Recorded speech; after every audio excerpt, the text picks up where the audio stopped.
Hello friends, welcome to NV learning platform. चलिए, तो आज हमारा जो है चैप्टर 2 है। ये क्या है? एनिमल फिजियोलॉजी का चैप्टर 2, जो आपका क्या है, breathing and exchange of gases. Breathing chapter का हम एमसीक्यू करेंगे, जैसे हमने क्या बोलते हैं, डाइजेशन का किया है। चलिए, तो टाइम वेस्ट नहीं करते हैं, पहला क्वेश्चन देखते हैं। देखो, पहला क्वेश्चन क्या है? Which structure of man is similar to gills of fish.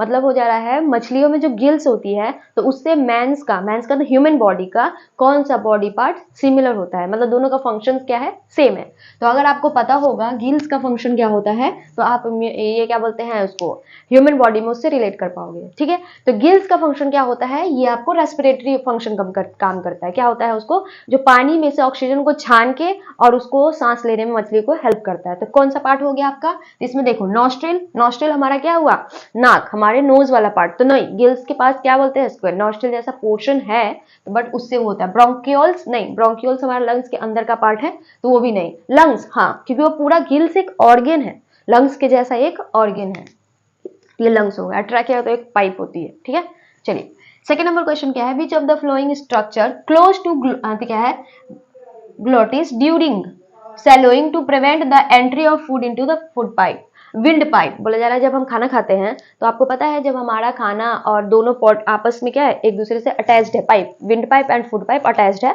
दोनों का ऊपर नीचे ऐसे करके रखा हुआ है, मतलब एडजस्ट किया हुआ है। तो उसका बोला जा रहा है, जब हम खाना खाते हैं तो खाना को ये हवा वाली नली जो है विंड पाइप के अंदर ना जाने से कौन सा ग्लॉटिस बचाता है? तो वही आपको यहाँ पे याद करना है कि टंग तो हमारा खाना सैलो करने का पार्ट है, तो ये नहीं होगा। यस, ईपीग्लॉटिस। वैसे भी याद कर सकते हो, ईपी का मतलब होगा था ऊपर, ग्लॉटिस के ऊपर। ये मान लो ग्लॉटिस है, तो ग्लॉटिस के ऊपर एक कैप जैसा पोर्शन होता है, जो ऐसे रहता है, जैसे ही आप खाना खाओगे और जैसे सांस लेने वाला पोर्शन को ऐसे बंद कर देगा। ठीक है, ताकि क्या है, जो आपका खाना है वो क्या कहते हैं, विंड पाइप में ना जाके, ये विंड पाइप का पोर्शन हुआ, तो विंड पाइप में ना जाके फूड पाइप में जाएगा, इसलिए है। डायफ्राम तो आपका लंग्स का नीचे वाला पोर्शन है, लैरिंग्स भी नहीं। लैरिंग्स मतलब उसको क्या बोलते हैं, वॉइस बॉक्स बोलते हैं, तो ये हवा के लिए है, तो इसका आंसर ये होगा। थर्ड नंबर क्वेश्चन क्या है? Lungs are enclosed in. Lungs को किस चीज में अंदर रखा हुआ है? लंग्स के ऊपर वाला लेयर को पूछ रहा है, मतलब वो एक थैली, मान लो लंग्स अपने आप में एक थैली है, लेकिन उसके बाहर वाला पोर्शन ये है पेरिकार्डियम, क्या बोलते हैं, ये पेरिकॉन्ड्रियम है। याद रखिएगा, दोनों में कंफ्यूजन होगा, ये कार्डियम है और ये कॉन्ट्रियम है। तो पेरिकॉन्ड्रियम नहीं, पेरिकॉन्ड्रियम लंग्स का पार्ट होता है, मतलब लेयरिंग होता है। अब वो बोला जा रहा है किसमें बना हुआ है, मतलब ऊपर वाला कवर पूछ रहा है। और पेरिकार्डियम, कार्डियम से तो आप पता ही आपको, हार्ट, तो ये दिल, ये पेरिकार्डियम क्या है, हार्ट का क्या कहते हैं, लेयर है। ठीक है, और उसका प्लूरल मेम्ब्रेन, यस, ये मेम्ब्रेन से घिरा हुआ रहता है। अगर आपको इनक्लोज्ड कह रहा है, इसका मतलब आपको मेम्ब्रेन ढूंढने कह रहा है, तो ये प्लूरल मेम्ब्रेन है। ठीक है, समझ आया? चलिए, नोट करो, आगे बढ़ेंगे। और देखिए, क्वेश्चन नंबर 4 हमारा क्या है? The CO2 content by volume in the atmospheric air is. बोला जा रहा है, जो हमारे वातावरण में जो हवा है, उसमें CO2 की मात्रा कितनी होती है? नॉर्मली यही पूछ रहा है। ठीक है, तो आप देखो क्या है, ये आपका आंसर होता है 0.31%। ठीक है, 0.031%, ये आपका ये आंसर है।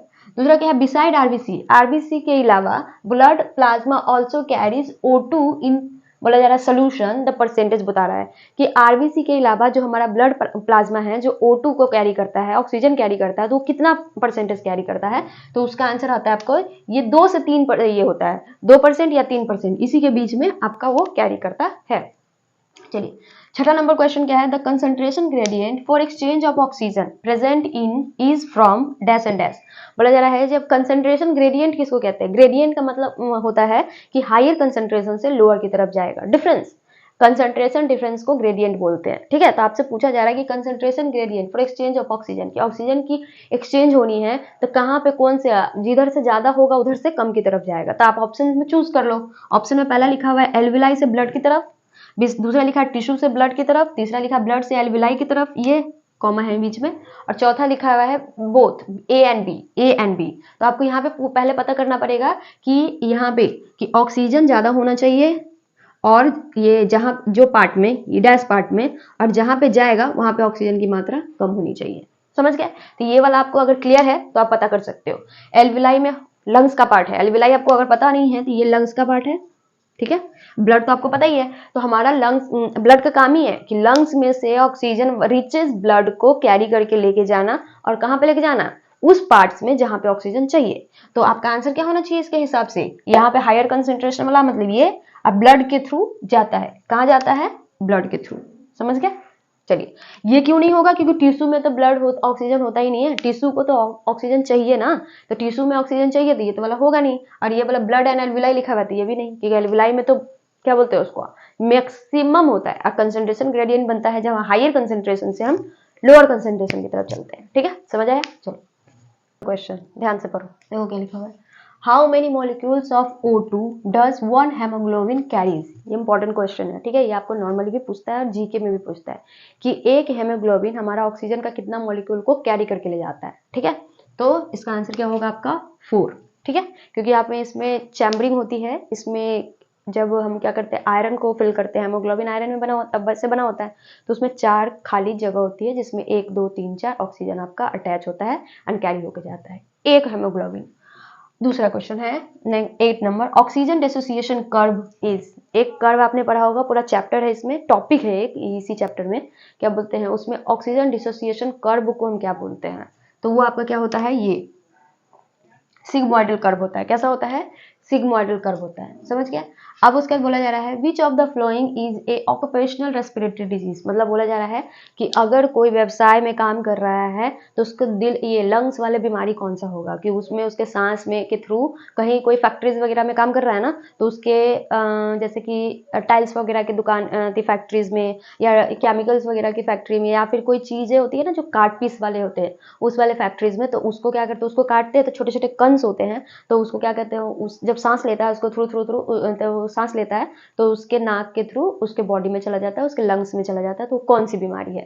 तो वो बीमारी आपका हो जाएगा एंथ्राइसिस। नहीं, ये नहीं होता, सिलिकोसिस होती है। क्या होती है? सिलिकोसिस होता है आपका। क्लियर हुआ? चलिए, इसीलिए क्या बोलते हैं, जब भी आप वो फैक्ट्रीज वगैरह में जाते हो तो मास्क वगैरह पहन के करना चाहिए, नहीं क्योंकि वो सब हमेशा होता है, और वो जो फैक्ट्रीज के लेबर्स होते हैं उनमें ये ज्यादा बीमारी देखने को मिलता है। कौन सा? सिलिकोसिस। ठीक है, सिलिकोसिस मतलब क्या हुआ, सिलिकन्स। सिलिकन्स क्या है? एक मेटल है ये। ठीक है, ये एलिमेंट है, ये एलिमेंट आपको क्या बोलते हैं, सिलिकन्स वगैरह आपको कहाँ मिलता है? फैक्ट्रीज वगैरह में मिलता है, जो टाइल्स वगैरह बनाते हैं वो सब बहुत सारी चीजें में होती है, तो वही आपके बॉडी में जाके एक्यूमुलेट हो जाता है और बीमारी हो जाती है। 10। ठीक है, 10 नंबर क्वेश्चन देखिए क्या है, disease in beach shortage of oxygen in tissue occur. जो जिसमें क्या कहते हैं, सर आपके टिश्यू में ऑक्सीजन की कमी हो जाती है, तो उस वाली बीमारी को हम क्या कहते हैं? ये है इफाइसेमा, हाइपोक्सिया, सीओपीडी, ब्रोंकाइटिस। नो, इसमें से ध्यान से देखिएगा, तो इफाइसेमा नहीं है, ये सीओपीडी मतलब ये थे क्रॉनिक ऑब्स्ट्रक्टिव पल्मोनरी डिजीज, ये क्रॉनिकल डिजीज है ये। ठीक है, तो ये तो नहीं हो सकता। ब्रोंकाइटिस, ब्रोंकाई में प्रॉब्लम होगी तो होगा, ये भी नहीं होगा, ये भी नहीं होगा। अब हमारा बचा ये और ये, तो नहीं। हाइपो का मतलब क्या होता है? लेस। हाइपो का मतलब क्या होता है? लेस। किसी न किसी चीज की कमी होगी, है ना, तो उसमें कमी हो जाता है, तो यही है जो ऑक्सीजन की कमी होती है, हाइपोक्सिया, उसी को कहते हैं। तो इसका आंसर ये होगा, समझ गया? चलिए, तो आज का हमारा 10 क्वेश्चन कंप्लीट हो गया है, और क्या बोलते हैं, टॉपिक को ज्यादा लंबा नहीं करते हैं, इसीलिए हम आगे बढ़ते हैं। और हाँ, खत्म करने से पहले मैंने जो कल एक क्वेश्चन दिया था उसको भी क्लियर कर लेते हैं। डाइजेशन वाला चैप्टर का एक क्वेश्चन था जो मैंने बोला था आपको बना के लाना है। ठीक है, तो अब मैं इसको जल्दी से क्लियर कर देती हूँ। क्वेश्चन देखो क्या है, in which of the following order the process of digestion proceed. Digestion की प्रक्रिया जो हमारे बॉडी में होती है वो कौन से प्रोसेस से होता है उसको देखना है, समझ गए? तो चलिए, इसको मैं शुरू करने से पहले आपको क्या कहते हैं, स्टेप वाइज समझाते हैं। सबसे पहले क्या करते हैं, आपके प्लेट में खाना आया, ठीक है, उस प्लेट में से आपने हाथ में उठाया एंड बॉडी के अंदर किया। क्या किया? बॉडी के अंदर माउथ में डाला, इनटेक, बॉडी के इन में डाला ना, तो इसके लिए हमारा हो जाता है पहला इंजेशन। क्या होता है? फर्स्ट स्टेप हमारा क्या है?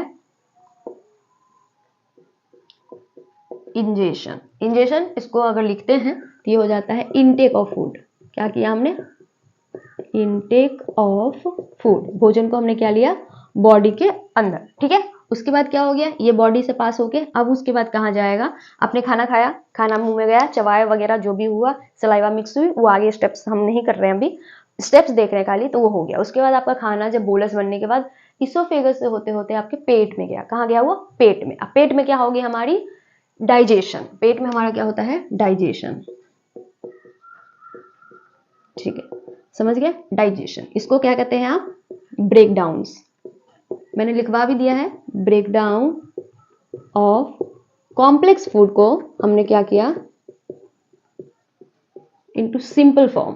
क्या करते हैं? इनटू सिंपल फॉर्म में, छोटे छोटे पीसेस में हम तोड़ते हैं ताकि वो हो जाए सिंपलर फॉर्म। ये हमारा सेकंड स्टेप है। अब उसके बाद जब ब्रेक डाउन होने के बाद अब ये जो ब्रेक डाउन छोटे छोटे पीसेस में उसका एब्जॉर्प्शन होगा। क्या होगा? ये इसकी एनर्जीज वगैरह क्या होगी? यहाँ पर एब्जॉर्ब होना शुरू होगा। तो तीसरा स्टेप्स क्या है हमारा?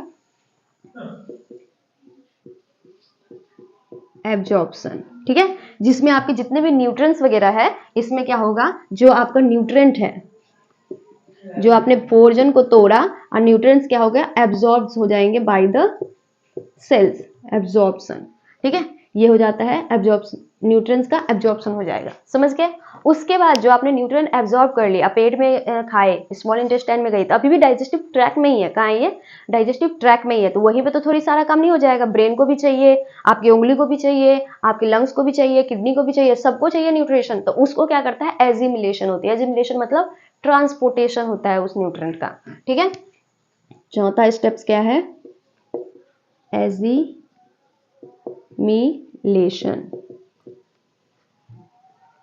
ठीक है, एजिमिलेशन हो गया, जिसमें आपका न्यूट्रिएंट का क्या हो जाता है? पूरे डिफरेंट डिफरेंट बॉडी पार्ट में ट्रांसपोर्टेशन होता है, डिफरेंट पार्ट्स में। ठीक है, अलग अलग पार्ट्स में इसका न्यूट्रिएंट का क्या हो जाता है? एजिमिलेशन हो जाता है। क्लियर हो गया? अब देखो क्या है, अब लास्टली सब कुछ तो हो गया, खाना खा लिए, खाना पच गया, खाना पचने के बाद जितना न्यूट्रिशन था वो सब कर लिए। जैसे मिक्सी ग्राइंडर से इसका एग्जांपल हम समझे, मिक्सचर में तुमने क्या करा? जूसर समझते हैं। तुमने ऑरेंज लिया, ठीक है, ऑरेंज को तुमने क्या करा? पहले इनटेक किया, जूसर में डाला। ठीक है, जूसर में डाला था, फर्स्ट स्टेप इंजेशन। तो उसके बाद क्या हुआ? जूसर अब उसको ग्राइंड करेगा। क्या करेगा? घस घस घस घस जो होता है ग्राइंड करेगा, मतलब डाइजेशन हो रहा है। डाइजेशन हुआ तो उसका क्या हुआ? अब उसका क्या है? वो जूस अलग निकल गया, उसका रफेज अलग निकल गया। लेकिन अभी एग्जाम्पल मतलब हमने अभी छाना नहीं है, या फिर उसका क्या बोलते हैं, हमने उसको क्या किया? क्लियर नहीं किया। अब उस जूस का क्या करेंगे? जूस जो हमारा बन गया, अब उसको हम पिएंगे। तो वह मतलब हमारे बॉडी में क्या हुआ? वो एब्जॉर्ब होगा। जो जो न्यूट्रिशन जिसको चाहिए उसमें से न्यूट्रिशन एब्जॉर्ब हुआ, बेस्ट प्रोडक्ट बाहर निकली। ठीक है, अब उसके बाद वो जो न्यूट्रिशन का था एब्जॉर्ब, मतलब जो हमने एब्जॉर्ब किया है, जिस बॉडी को चाहिए जो न्यूट्रिशन अपना वहां से लेके ब्लड के थ्रू चला गया। लेकिन ये जो बचा हुआ है रफेज, जो आपका वेस्ट प्रोडक्ट है, उसका भी तो कुछ करना पड़ेगा ना। हाँ, तो उस वेस्ट प्रोडक्ट को बॉडी से बाहर निकालने के बारे में बोलते हैं आउट। क्या है? इनटेक था और एक्सक्रीट आउट बोल रहे हैं, तो उसको हम ईजेशन बोलते हैं। क्या बोलते हैं? ईजेशन। पांचवा स्टेप क्या है आपका? ईजेशन। ठीक है, जिसमें से क्या कहते हैं? इसमें से क्या है? Removal of waste product from body. हमारे बॉडी से हमारा जो वेस्ट प्रोडक्ट को निकालेंगे, उस प्रोसेस को हम क्या कहते हैं?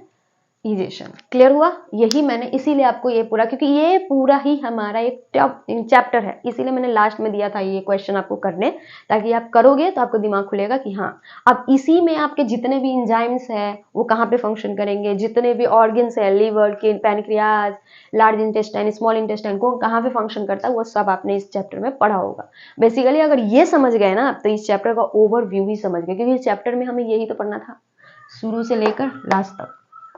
समझ आया? चलिए, तो हो गया, ये वाला टॉपिक भी क्लियर हो गया। और हमारा क्या कहते हैं, मैंने एक बार और ये जो आज का ब्रीदिंग चैप्टर का 10 क्वेश्चन करवा दिए हैं, 10 क्वेश्चन कल करवा देंगे, और फिर ये हम चैप्टर नेक्स्ट स्टार्ट करेंगे। 20-20 ही क्वेश्चन करा रही हूँ, क्योंकि मेरे पास टाइम है नहीं, कि मैं कोशिश कर रही हूँ कि जल्दी से खत्म हो जाएगा। ह्यूमन फिजियोलॉजी के बाद मुझे अभी भी प्लांट, समझ गया?